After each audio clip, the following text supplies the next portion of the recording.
Hi, good morning. Thank you, Lucas, for that introduction. So, yeah, it's nice to see everyone here today, bright and fresh. So just a little introduction about myself. My name is Nicole, and as Lucas mentioned, I'm currently studying English literature at Nanyang Technological University.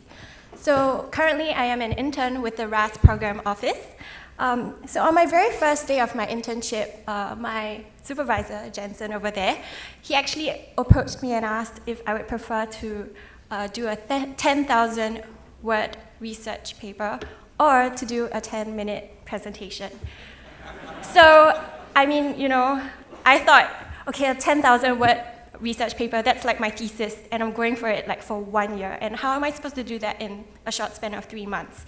So I thought, okay, maybe the latter of a 10-minute presentation would make sense. But what I didn't know was that it's going to be before 400 people at a 4-site symposium. So which brings me back to where we are today. So let me invite you to imagine the future of Singapore. How would you envision Singapore in 2030? What do you see yourself doing? And would you confidently say that Singapore has accelerated in its economy, made great technological developments, and is still meeting the needs of its people? What are some concerns that we will have? And what are some of the issues that our parents and children will be facing? Or perhaps even climate change would have caught up with us.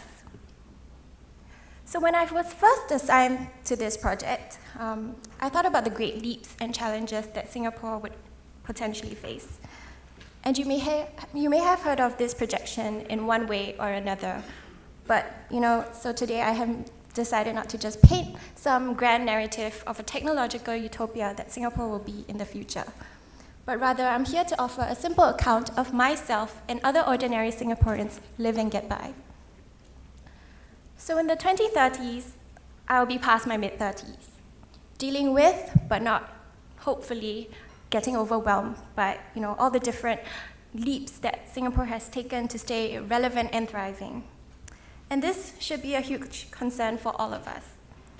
As we continue down this road with the competitive spirit and the aim to improve, 2030 will be vastly different for all of us.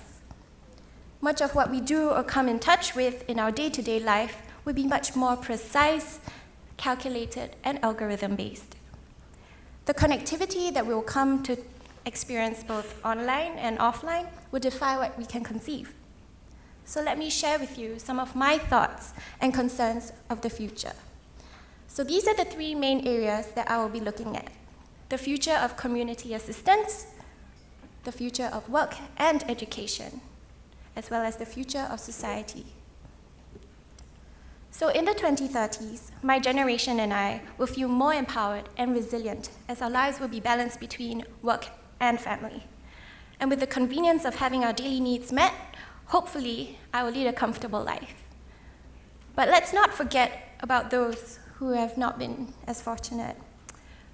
So I foresee a sharing culture where a carefully designed neighborhood space would foster interaction and bonding. About every 10 public housing blocks in each neighborhood will come to form what I call a cluster, that is also called a social campus. So in this common space, it will be a network of mutual learning as well as a pooled social support. I envisage this community to spend a good amount of its time participating in play, work, and learning. And through the sharing of knowledge and skills, we will continue to have a relevant and lively society that is always equipped and ready to take on all manner of challenges. People with specific needs and disabilities, even the poor, will be taken care of in this social campus, which imparts skills and during the course of delivering a service to the community. So with this vision, I'm confident to say that the future of Singapore will be a tighter community than we already are today. By 2030, we will be expecting a double in the elderly population in Singapore. So we want to ensure that they still feel like they are relevant to our society. So by roping in senior experts and veterans from their respective industries that they were from, They will be imparting their skills and knowledge to the young at the social campus. At the same time, as technology continues to advance exponentially, we wouldn't want our older generation to miss out. Therefore, young digital natives like myself should seize every opportunity to assist and help them get updated with the latest functions and trends. Equipping them would allow them to use the many functions of technology that has been integrated into our society. So with my parents, who may be living alone or far from where I stay and work, I would be unable to rush down if anything were to occur. However, with the health monitoring systems that will be installed in public housing of the elderly and vulnerable will alert the first responders and experts living in the vicinity to rush to the scene quickly. And I feel like this will be very assuring for myself to know that immediate help will be available if I am unable to make it on time.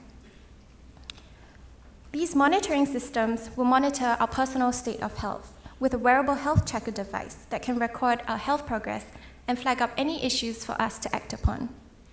I believe that it will be useful for me to be alerted as well as my loved ones about the status of our health and to be responsible with it.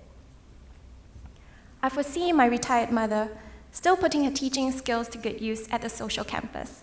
She could still be teaching children or equipping the young people with the skill to teach others. And her passion for cooking will not fade because she will be sharing her now rare but still amazing Straits Chinese cooking with her neighbors. And so whenever she teaches her students, they will be earning skill points in culinary skills, while she will be earning social cultural credits. The accumulation of the requisite skill points will accord each individual the necessary certification in a wide variety of areas. These credits will be useful as a form of currency in purchases of services and goods for my mother's use in her day-to-day expenses. While teaching and learning takes place on the social campus, I envision learning in schools to be vastly different as well. In order for us to engage students, I feel that there will be this need to break out of the classroom as well as textbooks to help students learn and grasp concepts better. And with this increase of different types of distraction among the young, today we start with the fidget spinners to the desire for instant gratification from social media, which has left our children with short attention span. So to keep up with the times, the common space will enable children to learn knowledge-based skills and much more through a variety of VR and AR platforms from their peers as well as their mentors in different clusters in Singapore as well as globally. So even as jobs are being shed off the market and replaced by automated machines and robots, especially those that are dull, dangerous, and dirty, new ones will come to emerge, particularly those that require creativity and social interface. Our future occupational environment will require us to work in synchronization with smart machines to achieve a common goal. I feel that there will be the expectation of my colleagues and myself to constantly upgrade ourselves with the latest knowledge and skills to operate the different new functions and systems. However, I am not sure if we will view these machines as complementary to our work or as our competitors. Well, I hope that our human spirit and knowledge will prevail and never be replaced by these future machines. By 2030, Singapore's driverless cars program will cover about 60% of the roads, where vehicles will connect commuters to the mass transit trains for travel to other precincts. And for my father, he will no longer own his own car. Instead, the driverless cars will be his main mode of transportation. He will be able to call up on a ride on his personal device, and the central algorithm will be able to dispatch a suitable vehicle to convey him to his destination. And for Singaporeans, this means that we don't have to worry about COE or our road taxes anymore. All these different facets of daily living and interaction will be ungirded by an IoT algorithm coordination network that facilitates the near seamless orchestration of aspects, ranging from education to lifestyle and social integration. Amidst our surroundings, we will become accustomed to the presence of automation, with self-operating drones and bots moving about but not obstructing what we do. These sensor-laden drones will interact with each other to deconflict routes and flight paths and share data as well as deliver parcels to our doorstep. However, will we actually be accustomed to these systems, or will we feel intruded by them? The pervasiveness and centrality with which we rely upon digitalization to render healthcare, arrange a commute, even effect payments, and much more, this would actually mean that we have to guard it against disruptions. As such, cybersecurity, in terms of protecting both the digital infrastructure and the operating algorithms, will be critical, and it will become the norm. Nevertheless, human knowledge and capabilities are necessary and important. Humans must still work together with machines. As technology advances, the need for skilled and specialized knowledge in the industry of cyber technology will be called into question and constantly challenged. Nonetheless, even as Singapore progresses as a smart nation, we must remain ever vigilant and mentally prepared for disruptions and threats, be they cyber-related or in other forms that could potentially threaten our nation's security.